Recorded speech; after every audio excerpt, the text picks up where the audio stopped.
코끼리가 등에 개미 한 마리를 태우고 길을 가고 있습니다. 그 뒤에 하루살이 한 마리가 열심히 그 뒤를 따르고 있었습니다. 그때 코끼리가 개미에게 이렇게 말합니다. 개미야, 너무 무겁다. 이제 그만 내려와라. 그러니까 이 개미가 듣고 있다가 이렇게 얘기를 합니다. 시끄러워. 그따위 소리 한 번만 더 하면 확 그냥 밟아 죽여버린다. 그 소리를, 둘이 싸우는 소리를 따라가던 하루살이가 듣고 말을 합니다. 참, 살다 오래 살다 보니까 별일을 다 보겠네. 이 말씀을 준비하면서 이 하루살이가 했던 이 말이 반복적으로 생각이 났어요. 여러분, 하루살이가 살면 얼마를 살았겠어요? 그런데 사실 우리의 시각 역시 이와 별반 다르지 않겠다 하는 생각이 들었습니다. 하나님의 관점에서 보면 우리가 보고 느끼는 것들, 우리의 생각, 우리의 느낌, 이런 것들이 얼마나 협소하고 빈약한지 가늠할 수가 없습니다. 우리가 하나님의 말씀을 이렇게 대할 때 어려움이 여기에 있어요. 하나님의 역사, 하나님의 말씀은 하나님의 관점에서 봐야 하는데 사람들은 늘 자신의 경험이나 자식의 지식으로, 시각으로 보려고 하기 때문입니다. 가령 창세기에 보면 요셉을 하나님께 택하시고 그를 애굽의 총리가 되게 하시려고 하나님께서 섭리를 하시잖아요. 그런데 그 섭리하는 전 과정을 어떻게 사람이 이해할 수가 있겠어요? 예를 들어서 요셉이 형들에게 노예로 팔려가는데 만약에 하나님께서 요셉에게 기속말로 요셉아, 너 이렇게 팔려야 내가 너를 애굽의 총리로 만들 수 있단다, 이렇게 얘기하면은 요셉이 아멘 그러겠어요? 왜 그렇다고 해서 내가 애굽으로 노예로 팔려야 되는 거냐 그 말이에요. 이거 말고 다른 방법이 있지 않느냐 그거예요. 이해할 수가 없죠. 그러니까 하나님께서 가르쳐주고 설명해도 이해할 수 없는 거예요. 예수님께서 니고데모에게, 바리새인이고 또 율법 교사인 니고데모에게 내가 너에게 땅의 일을 설명해도 알지 못하는데 하늘의 일을, 하나님의 어떤 역사를 설명한다고 네가 알 수 있겠느냐 말씀하시는 것도 그런 맥락입니다. 마찬가지로 하나님께서 야곱의 가족들을 애굽으로 인도하여서 어떻게 번성하게 하시고 다시 이들을 가나안 땅으로 돌아오게 할 것인가, 아무리 설명해도 그들로서는 이해할 수가 없죠. 요셉을 알지 못하는 애굽 왕이 출현하여서 이스라엘 백성들이 이렇게 고난과 학대를 당할지 어떻게 예측이나 했겠습니까? 그렇기 때문에 우리는 하나님 말씀이 이해되면 순종하고 이해되지 않으면 하나님을 신뢰하는 것, 그것밖에 다른 방법이 없습니다. 내가 이해하지 못할 뿐이지 하나님의 신실하심은 결코 변하지 않는다 하는 것이죠. 오늘 본문 말씀은 하나님의 뜻을 이루시기 위해서 모세의 부모, 또 모세의 누이 미리암, 그리고 바로의 딸을 이제 하나님께서 사용하시는 말씀이 소개되고 있습니다. 우리가 이 말씀을 통해서 오늘 우리에게 하신 하나님의 음성을 함께 살펴보도록 하겠습니다. 자, 1절, 2절 보시겠습니다. 레위 가족 중 한 사람이 가서 레위 여자에게 장가들어 그 여자가 임신하여 아들 낳으니 그가 잘생긴 것을 보고 3달 동안 그를 숨겼으나. 아멘. 자, 모세의 출생을 설명하는 내용이죠. 자, 뒤에 6장 20절에 보면은 이들이 누구인지 자세히 설명하고 있어요. 오늘 본문에서는 이들의 이름을 기록하고 있지 않은데, 왜냐하면은 이들보다는 하나님의 섭리를 좀 강조하려는 그런 의도가 보이죠.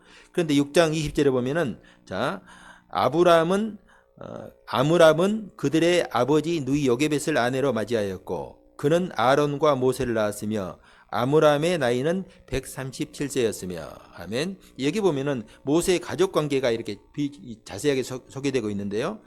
오늘 본문에 등장하는 남편의 이름은 아브람이 아니에요. 아므람. 그리고 아내는 요게벳. 그리고 이들에게 두 아들이 있었다고 말씀하죠. 누굽니까? 아론과 모세. 아론은 이 모세보다 3살 위의 형입니다. 그리고 오늘 본문에 등장하는 두 형제의 누이가 있는데 미리암이에요. 추측해 보건데 모세보다 아론이 3살 많으니까 이 아론의 누이 이 요게벳은, 미리암은 한 3살 정도 또 많겠다 이렇게 추측할 수 있잖아요. 그러면은 오늘 본문에 등장하는 이 미리암의 나이는 7살, 많으면은 10살을 넘지 않았을 것이다 이렇게 추측할 수 있습니다. 자, 이제 요게벳이 임신하여 아들을 낳았습니다. 당시 아들을 낳으면 어떻게 해야 한다고 말씀드렸습니까? 바로의 명령대로 나일강에 던져 버려야 합니다. 그런데 이제 아이를 보니까 이 어머니가 너무 사랑스럽고 잘생겼어요. 자, 여기서 이제 사용된 잘생겼다 하는 말은 히브리어로 토브라는 단어예요. 특이한 단어입니다. 이 단어가 보통 때 사용한 단어가 아니에요. 이 단어는 창세기 1장에서 하나님께서 천지를 창조하시고 창조된 피조물을 볼 때마다 하신 말씀이 있어요. 보시기에 좋았더라. 바로 이 단어가 토브예요. 그러니까 모세의 어머니 요게벳도 자신이 낳은 아들을 보면서 아들에 대한 애정과 기쁨이 가득했다. 너무 좋았다는 거예요. 여러분, 세상에 어떤 엄마가 자신이 낳은 아이를 보고 이런 마음을 가지지 않겠습니까? 이것은 너무나 당연한 마음입니다. 자, 그런데 이렇게 사랑스러운 아이를 나일강에 버려야 된다 하는 생각을 했을 때에 얼마나 마음이 아팠겠어요. 엄마의 마음이 찢어지지 않았겠습니까? 자, 그들이 그래서 어떻게 합니까? 왕의 명령을 어기고 아이를 숨기자. 숨겨서 우리가 기르자. 기를 수 있는 데까지 우리가 아이를 보호하자라고 결단을 한 것입니다.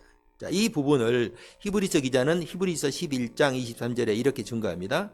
믿음으로 모세가 낳았을 때에 그의 부모가 아름다운 아이임을 보고 석 달 동안 숨겨 왕의 명령을 무서워하지 아니하였으며. 자, 히브리서 기자는 모세의 부모가 믿음으로 아이를 석 달 동안 숨겼다. 그렇게 길렀다라고 증거합니다.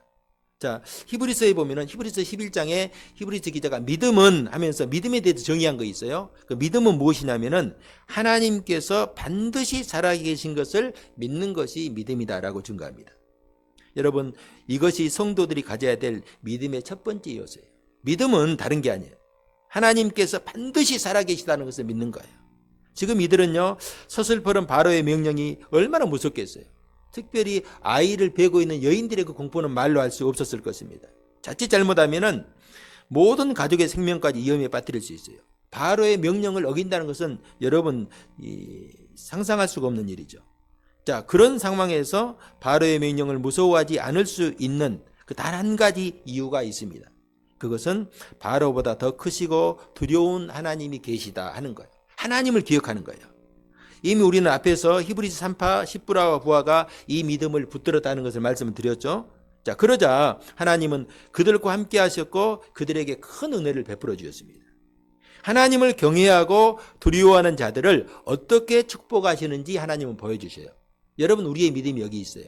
우리가 하나님 말씀을 붙들고 하나님 말씀에 순종하는 삶을 살 때 세상 모든 사람들은 자기의 뜻대로 살잖아요. 자기가 생각하는 대로 자기의 유익을 따라 살잖아요. 그럼에도 불구하고 하나님의 살아계심을 믿고 하나님의 말씀을 붙들고 사는 사람들은요, 다 구별되게 돼 있어요. 어둠이 짙어질수록 빛은 아무리 작은 빛이라도 드러나게 돼 있어요. 그렇죠. 세상 모든 사람들이, 많은 사람들이 하나님과 관계없이 하나님과 반대대로 살고 있어요. 심지어 교회에 다니는 사람들도 하나님과 전혀 상관없이 사는 그런 시대가 되었어요. 그런데 이런 시대에 나는 하나님의 살아계심을 믿고 하나님 말씀대로 내가 살아가겠다 라고 선포하면요, 그 모습이 드러나게 돼 있죠. 그러면 하나님께서 그런 사람들을 통해서 하나님이 살아계심을 보여주신다는 거예요. 하나님의 능력을 나타내 보여주신다는 것입니다. 자, 그리고 오늘 본문에서 다시 모세의 부모를 통해서 오늘 하나님은 믿음이 무엇인지 우리에게 다시 한번 보여주십니다. 자, 믿음은 하나님이 반드시 살아계신 것을 믿고 눈에 보이는 왕의 명령을 두려워하지 않는 거예요. 여러분, 우리가 사는 시대는요, 다 눈에 보이는 걸 따라가잖아요. 눈에 보이는 것, 사람들이 살아가는 방법. 어디 뭐 텔레비나 유튜브에서 뭐가 좋다고 하면 다 우르르 가고, 이거 좋다면 이리로 우르르 가고. 좀 그걸 보면요, 저는요, 참 세상 사람들이 보는 것이 뭐 예를 들어서 매실이 좋다면 매실이 장에 가면 찾을 수가 없죠. 뭐 어떤 거 좋다면요, 뭐 찾을 수가 없어요. 그것이 세상 사람들이 얼마나 눈에 보이는 것을 따라 살아가는 걸 보여줘요. 여러분, 믿음이라고 하는 것은 눈에 보이는 걸 따라 사는 것이 아니라 오직 하나님의 말씀을 바라보고 하나님 말씀을 붙들며 살아가는 거예요. 믿음은 하나님이 반드시 살아계신 것을 믿고 눈에 보이는 왕의 명령을 두려워하지 않는 것이다. 왕의 명령에 굴복하고 타협하기보다는 하나님의 편에 서서 하나님을 선택하는 것입니다. 저는 우리 성도님들이 결단의 순간을 만날 때에 이렇게 믿음으로 결단할 수 있기를 주님의 이름으로 축복합니다. 히브리서 3파 10부와 부하는요, 결단할 때 결단했잖아요. 믿음은 결단할 때 결단하는 거예요. 여러분, 오늘 본문의 모세의 부모도 결단할 때가 오니까 결단했습니다. 또 여러분, 다니엘서에 보면요, 다니엘의 세 친구 사드락과 메삭과 아벳느고가 등장하는데 결단이 무엇인가를 아주 보여주는 놀라운 모습이 소개되고 있어요. 바벨론 느부갓네살 왕이 금신상을 세워놓았어요. 그 시대는 이제 이스라엘이 멸망하고 바벨론의 포로로 바벨론에서 살던 포로 시대죠. 그때에 바벨론의 느부갓네살 왕이 금신상을 세워놓고 나팔 소리가 들리면은 모든 백성들이 금신상을 향해서 절하라 하고 공표를 했습니다. 절하지 않는 사람은 극렬하게 타는 풀무불에 다 집어넣는다. 극형에 처한다는 거예요. 나팔 소리가 울리자 모든 백성들이 지휘고하를 막론하고 금신상을 향해 절을 합니다. 그때에 절을 하지 않는 세 사람이 발견되었습니다.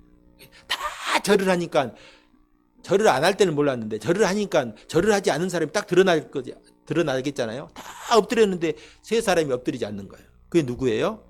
다니엘의 세 친구 사드락과 메삭과 아벳느고예요. 결국 이들은 왕에게 끌려왔고 왕은 그들에게 최후의 통첩을 합니다. 왕이 그들을 신뢰하였고 사랑하였기 때문에 좀 이제 마지막 기회를 준 거예요. 마지막 기회를 줄 테니까 이제 금신상에게 다시 절을 해라 하는 것입니다. 이때 사드락과 메삭과 아벳느고가 뭐라고 대답했습니까? 우리가 믿는 하나님께서 왕이 우리를 불 가운데 던지면 그 불 가운데서 우리를 건지실 것입니다. 그러나 그리 아니하실지라도 우리는 왕의 금신상에 절하지 않겠습니다. 이들이 이렇게 말할 수 있는 이유가 무엇입니까? 이들은 하나님께서 반드시 살아계신 것을 믿었습니다. 왕은 우리의 육신의 생명을 죽일 수는 있지만은 하나님은 우리의 육신의 생명뿐 아니라 영원한 세상까지 주관하시는 하나님이라 하는 사실을 믿었습니다. 성도 여러분, 이번 주에 이제 수능 시험이 있죠. 이번 주 목요일 날 수능 시험이 있습니다.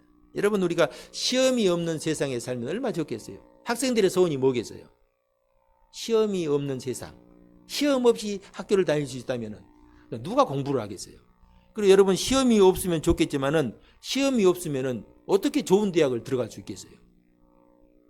그냥 내가 좋은 대학 안 들어가고 아무 데나 가도 된다 그러면 시험 안 치러도 돼요. 지금 미달된 대학이 많으니까. 그런데 좋은 대학에 들어가려고 하면 반드시 시험을 봐야 돼요. 그러지 않아요? 여러분, 요즘 뭐 공무원 시험도 많이 공무원 시험이 낮아졌다더라도 공무원 시험 하나 들어가려고 해도 그거 수십 대 1의 경쟁력을 뚫기 위해서 얼마나 열심히 공부를 합니까? 여러분, 마찬가지로 우리 신앙인들 역시 반드시 믿음의 시험을 치러야 될 순간이 다가옵니다. 왜? 그 시험을 넘어서야 우리의 믿음이 더 성숙하고 깊어지고 또 하나님께서 주시고자 약속하였던 축복을 받을 만한 그릇이 준비되기 때문입니다. 그때에 우리의 믿음이 드러나는 거예요. 우리 보통 때는요, 믿음이 드러나지 않습니다. 주님은 우리에게 주여 주여 하는 자가 천국에 들어가지 않고 하나님 말씀대로 행하는 자라에 들어간다. 시험의 순간이 왔을 때에 하나님의 말씀 붙들고 그 말씀을 따라 가는 사람이 열매를 맺는다. 하나님의 나라에 들어간다. 믿음은 입술로 주여 아멘 하는 것이 아니라 시험의 순간 그것을 이기고 넘어서야만이 그것이 열매로 드러나는 것입니다. 저는 우리 성도님들이 이 모세의 부모처럼 믿음으로 행동할 수 있기를 주님의 이름으로 축복합니다. 하나님을 경외하는 믿음으로 살고자 하면요, 하나님께서 반드시 함께 하심을 믿을 수 있기를 바랍니다. 자, 3절 4절 이어서 보겠습니다. 더 숨길 수 없게 되매 그를 위하여 갈대 상자를 가져다가 역청과 나무진을 칠하고 아기를 거기 담아 나일 강가 갈대 사이에 두고 그의 누이가 어떻게 되는지를 알려고 멀리 있었더니, 자, 여기 보면은 아이를 3개월 동안 숨겼는데 더 이상 불가능한 상황이에요. 이제 아이가 막 크니까 울고 막 이렇게 나대니까 이게 숨길 수 없어요. 그래서 이들이 어떻게 합니까? 아이를 위해서 갈대로 상자를 하나 만듭니다.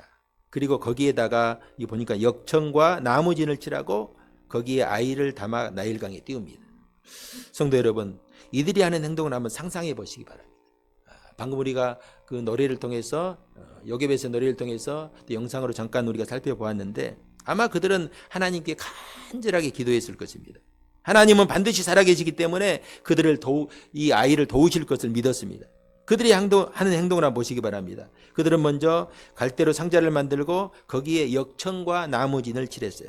자, 여기에 사용된 갈대 상자, 갈대로 만든 상자, 이것은 히브리어로 테바라는 단어예요. 이 테바라는 단어인데 이것은요, 구약에서 딱 2번 사용되었어요. 상자, 이 테바라는 단어가. 그러니까 놀랍게도 이 단어는요, 언제 사용되었냐? 노아가 만든 방주, 그게 테바예요. 여기서는 이제 작으니까 상자라고 했는데 방주예요, 테바. 창세기 6장 14절에 보면은 하나님께서 이렇게 말씀하십니다. 너는 고페로 나무로 너를 위하여 방주를 만들되, 테바를 만들되 그 안에 칸들을 막고 역청을 그 안팎에 칠하라. 지금 이 모세를 담은 이 갈대 상자와 이 노아가 들어갔던 방주가 공통점이 있죠. 두 개 다 테바이고 두 개 다 역청을 발랐어요. 방주를 만들고 보호하기 위해서 역청을 칠해야 했던 것도 동일하죠.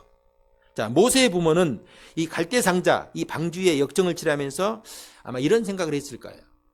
노아 홍수 때 그 방주 안에 있었던 노아의 가족들을 물에서 구원하셨던 하나님의 섭리를 기억했을 거예요. 그 방주 안에 있었던 노아의 가족들을 물에서 구원하셨던 것처럼 우리 이 아이도 하나님께서 구원해 주시옵소서. 여러분, 이 방주는요, 돛이 없어요. 돛이. 노아의 방주도 배는 크지만 돛이 없어요. 그리고 또 한 가지 뭐가 없냐면 노가 없어요. 엔진이 없다는 거예요. 노가 없어. 그러니까 이 방주에 담겼다, 방주에 올라탔다는 것은 모든 것을 하나님께 맡기고 들어간 거예요. 하나님께서 운행하시고 하나님께 이끄시는 대로 가는 거예요. 갈대 상자에 아이를 넣었다는 것은 하나님의 손에 아이를 온전하게 맡겼다 하는 것입니다. 자, 다시 이들의 행동을 한번 주목해 보시기 바랍니다. 이들은 갈대 상자에 아이를 담아서 어떻게 했습니까? 그렇죠. 그 나일강에 띄어 보냈습니까? 성경을 잘 보세요. 성경을 대강 보면 안 돼요. 성경을 보니까 이 아이를 어떻게 했어요? 나일강에 띄어 보냈습니까? 아니죠. 이들은 아이를 담은 갈대 상자를 나일강과 갈대밭 사이에 두었어요. 왜 이렇게 했을까요? 갈대 상자가 떠내려가지 않게 하기 위해서. 이게 굉장히 중요한 차이가 있어요. 아까 우리 영상에서는 막 떠내려가다가 막 풍랑을 만났잖아요. 물에 떠내려가지 못하게 하기 위해서 갈대 사이에 둔 거예요. 그 갈대 사이에 들어가면 떠내려가지 않잖아요. 그들이 기대한 것은 하나님께서 이 아이를 어떻게 구원하시는가 하는 것을 보는 것입니다. 여러분, 믿음은 하나님께서 반드시 계신 것을 믿는 것이 첫 번째이고, 그 다음은 하나님께서 자기를 찾는 자들에게 상 주시는 것, 하나님께서 자기를 찾는 자들에게 응답하시는 것을 믿는 거예요. 하나님은 반드시 응답하실 것이다, 하나님께서 반드시 도우실 것이다 하는 것을 믿는 것입니다. 그리고 그 약속하신 말씀을 이루실 것을 기대하고 기다리는 것이죠. 자, 4절 봅니다. 그의 누이가 어떻게 되는지를 알려고 멀리 섰더니, 자, 모세의 누이 미리암이 나오죠. 당시 이제 모세가 이제 태어나서 1살이라고 하면은 모세의 형 아론이 3살 많으니까 4살. 그리고 모세의 누이 미리암은 7살 내지 10살 넘지 않았을 것입니다. 지금 이 아이는 어머니의 지시를 받고 아이가 어떻게 되는지 지켜보는 거예요. 성도 여러분, 저는 우리 성도님들이 하나님을 향한 이런 믿음을 가지고 하나님께서 하시는 일을 우리가 좀 기대하시고 소망할 수 있기를 축복합니다. 오늘날 우리 성도들의 문제가 뭔지 아십니까? 입으로는 믿음을 말해요. 또 기도도 합니다. 그런데 실제로 하나님께서 우리에게 행하실 일을 별로 기대하지 않아요. 그러니까 항상 하나님보다 앞서가는 거예요. 여러분들과 믿음으로 하나님께 기도했으면 하나님께서 행하실 일을 믿고 기다리면 되는데, 하나님께 믿고 기도하고 믿는다고 하면서 하나님보다 항상 한 걸음씩 앞에 가는 거예요. 하나님께 기도하고 믿음으로 살아가면 하나님이 앞에 가고 우리가 뒤에 따라가야 되잖아요. 항상 여러분, 이스라엘 백성들이 광야에서 구름 기둥과 불 기둥을 따라갈 때 뒤에 따라갔잖아요. 불 기둥이 가면 가고 출발하면 가고 서면 그대로 움직이지 않고 서고. 그런데 여러분, 우리가 믿음으로 하나님께 기도를 했으면은요, 하나님이 이루실 일들을 우리가 기대하고 기다려야 돼요. 왜? 하나님께서 반드시 응답하십니다. 그런데 문제는 기도는 기도대로 하고 또 염려는 염려대로 하는 거예요. 여러분, 기도로 했으면은 염려를 해야 되겠습니까? 안 해야 되겠습니까? 안 해야 되죠. 이게 맞는 거예요. 이론적으로 맞는 거예요. 그러니까 염려를 할 것이면 처음부터 기도를 안 하면 됩니다. 그러니까 염려를 하세요. 염려를 할 것이면 기도를 안 하면 돼요. 그런데 여러분, 이게 말처럼 쉬운 일이 아니죠. 기도하고 하나님을 믿는다고 하는데 나도 모르는 사이에 내가 염려를 해야 되겠다 해가지고 염려하는 사람 없잖아요. 의사들이 스트레스 받지 마십시오. 스트레스가 몸에 안 좋습니다. 이것처럼 엉터리 이게 처방이 없어요. 누가 세상에 스트레스 받고 싶은 사람이 어디 있겠어요? 나도 모르는 사이에 스트레스가 확 쌓이잖아요. 나도 모르는 사이에 염려, 걱정, 근심이 막 일어날 때가 있어요. 그건 내가 어떻게 할 수가 없어요. 이것이 바로 인간의 연약함이에요. 예수님께서 또 그리고 바울 서신에 보면 너희들 염려하지 말라, 아무것도 걱정하지 말라 하신 말씀이 무슨 말이에요? 우리가요, 여러분 정신 차리지 않으면 언제든지 염려, 걱정, 근심이 우리를 삼켜버릴 수 있기 때문입니다. 그렇기 때문에 우리는 더욱더 내가 얼마나 연약한 존재인가를 기억하고 늘 주님을 바라보고 깨어서 있어야 돼요. 깨어 기도하라는 말이 이거예요. 깨어 기도하란 말이 잠자지 말고 철야 기도하란 말이 아니고 항상 깨어서 하나님을 바라보라는, 의지하라는 거예요. 그렇지 않으면 순간순간 우리의 마음속에 이 마귀란 놈이 이 가라지 또 이런 못된 것들을 뿌려놔가지고 염려, 걱정, 근심으로 우리를 몰아가기 때문입니다. 빌립보서 4장 6절에 보면요, 아무것도 염려하지 말고 다만 모든 일에 기도와 간구로 너희 구할 것을 감사함으로 하나님께 아뢰라. 그리하면 모든 지각에 뛰어난 하나님의 평강이 그리스도 예수 안에서 너희 마음과 생각을 지키시리라. 자, 염려와 걱정, 근심이 일어나면은 아무것도 염려하지 말라. 주님의 음성을 기억해야 돼요. 왜냐하면은 이 염려, 걱정, 근심은 순간순간 우리를 삼키려 하고 있기 때문입니다. 주님께서 우리에게 염려하지 말라 말씀하셨다면요, 우리가 염려하지 않고 사는 길이 있어요. 그 길은 주님께서 지금 내가 처한 상황을 나보다 더 잘 아시고 계시고 나를 가장 좋은 곳으로 인도하신다 하는 믿음이에요. 하나님을 신뢰하는 것, 주님을 믿는 거예요. 내가 어떤 장소, 어떤 곳에 있다 할지라도 하나님을 신뢰하는 것이죠. 내가 여기 있는 것은 하나님의 다 뜻하신 목적이 있을 것이다. 내가 만난 문제는 하나님께서 약속하신 복을 이루시기 위한 과정이라고 믿는 것입니다. 그리하면은 하나님의 평강이 그리스도 안에서 우리의 마음과 생각을 지켜주신다. 두려움을 넘어선 평강을 주신다 하는 말씀입니다. 자, 하나님께서 이제 어떻게 역사하시는지 함께 보겠습니다. 5절 6절입니다. 이 부분은 우리가 함께 합독합시다. 시작. 바로의 딸이 목욕하러 나일강으로 내려오고 시녀들은 나일 강가를 거닐 때에 그가 갈대 사이에 상자를 보고 시녀를 보내어 가져다가 열고 그 아기를 보니 그가 그를 불쌍히 여겨 이르되 이는 히브리 사람의 아기로다. 아멘. 여기 보면 바로의 딸이 나일강에 목욕을 하러 나왔어요. 여러분, 이것은요 우연을 가장한 필연이라고 할 수 있어요. 여러분, 바로의 공주, 이 공주가 나일강에 목욕을 하러 나올 일이 없잖아요. 왜냐하면 궁중에는 다 이 공주와 또 이 그 왕을 위한 다 이 어떤 탕이 다 준비되어 있거든요. 훨씬 더 좋은 탕이 있어요. 깨끗한 탕이. 그런데 성경에는 그럼 바로의 공주가 나일강에 목욕을 하러 나온 이유가 있을 거잖아요. 그런데 그 이유를 설명하고 있지 않잖아요. 다른 것을 봐도 이 이유를 설명한 데가 없어요. 그래서 제가 인터넷 세계, 인터넷 AI, 여러분 알잖아요. AI에게 물어봤어요. 어떻게 물어봤냐면 바로의 딸이 나일강에 목욕하러 나온 이유가 무엇인지 좀 알려주세요. 이렇게 제가 쳐봤어요. 그러니까요 AI가 이렇게 답을 합니다.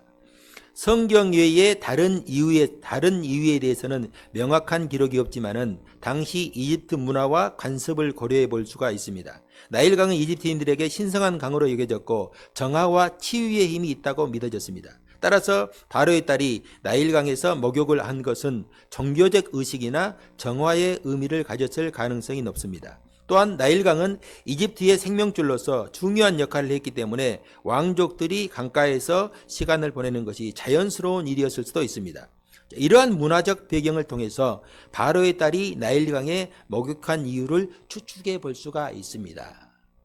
정말 AI가 얼마나 똑똑한지 몰라요. 그동안 학자들이 발표한 모든 것들을 이렇게 집약해 가지고 설명해 주는 거예요. 그러니까 이것만 잘 사용하면요, 뭐 큰 교회 비서를 두는 것보다 훨씬 더 AI가 잘 이렇게 가르쳐 줍니다. 자, 이 내용을 제가 정리해 보니까 이 학자들도 바로의 딸이 왜 나일강에서 목욕하러 나왔는지 정확하게 설명하지는 않습니다. 그냥 그렇게 추측할 뿐이에요. 이것도 추측이에요. 그러니까 성경에서 설명하지 않는 내용은 꼭 알 필요가 있다 없다? 없어요. 이걸 알려고 그렇게 노력할 필요는 없어요. 자, 그러나 우리가 한 가지 분명한 것은 이것은 하나님의 놀라운 역사였습니다. 바로의 공주가 무슨 이유가 있겠죠. 왕 아빠한테 큰 책망을 들었다든가 아니면 꿈이 뒤숭숭했다든가 뭐 어떤 이유가 있었을 거예요. 그런데 그건 중요하지 않고 하나님께서 이 바로의 딸을 이 지금 나일강가로 불러내었다 하는 하나님의 섭리가 있다는 것입니다. 여러분 이걸 보면요, 이 오늘 본문의 내용을 보면 얼마나 기막힌 타이밍입니까? 그래서 어떤 목사님이 이 부분을 설교하면서 이 부분은 오늘 2장의 내용만 영화로 만들어도 이거 정말 이런 어떤 우연하고 이렇게 재미있는 부분이 있을까 할 정도다 하는 것입니다. 자, 바로의 공주가 나일강의 모르가이로 내려왔는데 그 순간 뭐가 보여요? 갈대 사이에서 이 갈대 상자가 보입니다. 자, 시녀들에게 가져오게 하죠. 자, 상자에 있는 아이를, 상자를 열어보니까 그 속에서 누가 있어요? 그 어린 아이가 있죠. 그때는 모세가 아니고 그냥 아이예요, 아이. 아이가 있어요. 근데 이 아이가 어떻게 하고 있어요? 아까 영상에 보면 빵꾸 웃었잖아요. 그건 성경은 울고요. 울고 있어요. 아주 대성통곡하고 울고 있어요, 아이가. 그런데 그 아이를 보는 순간 이 공주의 마음에 불쌍히 여기는 마음이 들었다는 거예요. 그리고 하는 말이 더 놀라워요. 이는 히브리 사람의 아이로다. 여러분 이건 정말 놀라운 일이거든요. 평소에 애굽 사람들은 히브리 사람들을 부정하게 생각하여서 가까이 하지 않습니다. 부정탄다고 가까이 하지 않아요. 더욱이 이때는 바로가 히브리 사람들을 노예처럼 혹독하게 억압하였고 심지어는 히브리인의 집에서 태어나는 사내 아이는 나일강에 던져서 죽이라 하는 이런 무시무시한 명령이 내려진 때입니다. 한마디로 애굽인들의 눈에 히브리인들은 노예 그 이상도 이하도 아니에요. 한마디로 지금 이 상황은요 굉장히 엄중한 상황이에요. 이것을 누구보다 잘 알고 있는 사람이 바로의 공주입니다. 히브리인들을 억압하고 이런 살인적인 명령을 내린 사람이 그의 아버지이기 때문입니다. 자, 그런데 히브리 사람의 아이를 발견하고 불쌍히 여기는 마음을 가졌다 하는 것은요 전적인 하나님의 섭리라고 바꾸는 설명할 수가 없습니다. 자, 여기서 그래 또 하나 돌발 상황이 발생합니다. 자, 7절의 9절. 그의 누이가 바로의 딸에게 이르되 내가 가서 당신을 위하여 히브리 여인 중에서 유모를 불러다가 이 아이에게 젖을 먹이게 하리이까. 바로의 딸이 그에게 이르되 가라 하매 그 소녀가 가서 그 아이의 어머니를 불러오니 바로의 딸이 그에게 이르되 이 아이를 데려다가 나를 위하여 젖을 먹이라. 내가 그 싹을 주리라. 여인이 아기를 데려다가 젖을 먹이더니. 아멘. 자, 지금까지 숨어서 지켜보던 모세의 누이 이름이 누구라고 했어요? 미리암. 미리암이 공주에게 달려간 거예요. 여러분 지금 이 오늘 본문을 잠깐 봐도 이 공주이기 때문에 지키는 경호원들이 있겠잖아요. 그리고 또 시녀들이 옆에 지금 서성이고 있어요. 지금 공주는 그 나일강에다 몸을 담그고 있지만 시녀들은요 서성이면서 쉽게 누가 접근하지 못하도록 그 망을 보고 있는 거예요. 그런데 이 어린 미리암이 순식간에 공주에게 달려간 것입니다. 아마도 저는 그런 상황을 생각하면서 이런 추측을 했어요. 아마도 이 미리암이 아주 어린 아이 여자아이였을 것이다. 만약에 어른이었거나 아니면은 뭐 다른 모세의 형 아론처럼 사내 아이였다면은 결코 공주에게 접근하지 못했을 것이다. 왜냐하면은 어른이었다고 한다면은 경호원들이 제지를 했겠죠, 못 오게. 그리고 만약 사내 아이였다면은 지금 공주가 목욕하고 있는데 사내 아이가 올 수 없잖아요. 그러니까 시녀들이 막 기겁을 하면서 잡았을 것 아니에요? 그런데 여자의 어린 계집애였기 때문에 이 순식간에 그냥 공주에게 접근할 수 있었던 것입니다. 이게 기가 막힌 타이밍 아닙니까? 어쨌든 이 어린 미리암이 공주에게 다가가 말합니다. 내가 히브리인 중에서 유모를 불러올까요?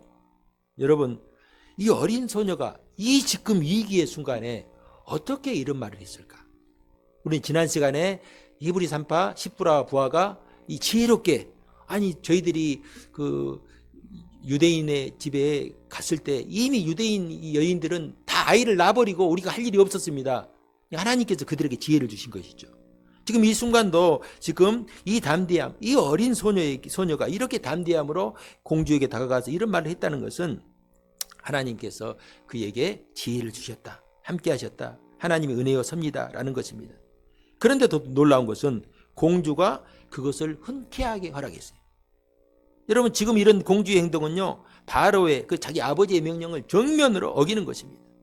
그런데 공주는요 조금도 주저하지 않고 허락합니다. 자 9절 보면요 바로의 딸이 그에게 이르되 이 아이를 데려다가 나를 위하여 젖을 먹이라. 내가 그 싹을 주리라. 여인이 아기를 데려다가 젖을 먹이더니. 자 여기 보면은 어떻게 기르라고 합니까? 아이를 데려다가 기르라 이렇게 말하죠. 참 이게 놀라운 이게 말이거든요. 왕궁에서 와서 아이를 기르라고 하지 않고 그 유모의 집으로 데려가서 기르라는 거예요. 또 그리고 한 가지 또 내가 기르는 싹스를 주겠다. 그러니까 자기 아기를 기르는데 돈을 받고 기른 거예요. 얼마나 놀라운 하나님의 섭리입니까? 하나님은 400년 전에 그리고 또 아브라함으로 치면 한 600년 전에 아브라함과 이삭과 야곱에게 하셨던 그 말씀이 지금 이들은 지금 하나님의 말씀이 성취되고 있는 것을 모르지만은 하나님은 이들을 통해서 약속하신 말씀을 하나하나 이루어가고 계신다는 것입니다. 장차 이스라엘 백성들을 이끌 지도자 모세를 세우기 위해서 하나님은 철저하게 계획하시고 섭리하십니다. 어린 모세를 갈대 상자에 넣어 나일강에 버리게 하시고 바로의 공주가 발견하게 하시고 다시 모세의 어머니가 기르게 하시는 거예요. 그리고 다시 바로의 공주의 양자가 되게 하시고 바로의 궁전에서 최고의 교육을 받게 해요. 왜? 이스라엘을 이끌 지도자 아닙니까? 공주는 이제 아이의 이름을 짓는데 뭐라고 지었어요? 모세. 드디어 모세라는 이름이 등장하죠. 의미가 무엇입니까? 물에서 건져내었다. 건져내었다. 물에서 건져내었다는 의미예요. 자, 공주는 내가 모세를 물에서 건져내었다고 생각하는데 사실은 하나님께서 모세를 물에서 건져내신 것입니다. 공주는 모세를 내 아들이라고 생각했지만은 사실은 모세는 하나님의 종이고 하나님의 아들입니다. 모든 것이 하나님의 계획이고 섭리 가운데 있습니다. 결국 오늘 하나님은 말씀을 통해서 모든 것이 하나님의 뜻 가운데서 이루어지고 성취된다. 여러분, 우리 인생이요, 내 것 같죠? 그렇지 않는 거예요. 내 것 같이 생각될 뿐입니다. 우리의 인생은요, 하나님의 손에 달려있고 하나님께서 이끄시고 계획하시고 섭리하신 대로 된다는 거예요. 여러분, 이걸 믿으면요, 이 말씀을 깨달으면요, 우리 마음속에 담대함이 생겨요. 담대함. 조금 우리가 여러분 어려운 일을 당하면 얼마나 낙심합니까? 저도 목사지만은 조금 어려운 일이 있으면요, 금방 마음이 낙담이 돼요. 낙담이 돼요.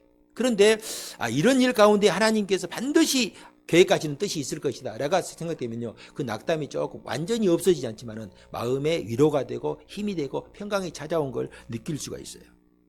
자, 말씀을 정리합니다. 사랑하는 성도 여러분, 우리 이 시간 우리 두 가지를 기억할 수 있기를 바랍니다. 하나는 하나님은 반드시 살아계셔서 우리와 함께 계신다 하는 믿음입니다. 내가 어떤 일을 당하든지 무슨 일을 만나든지 하나님은 나와 함께 계셔요.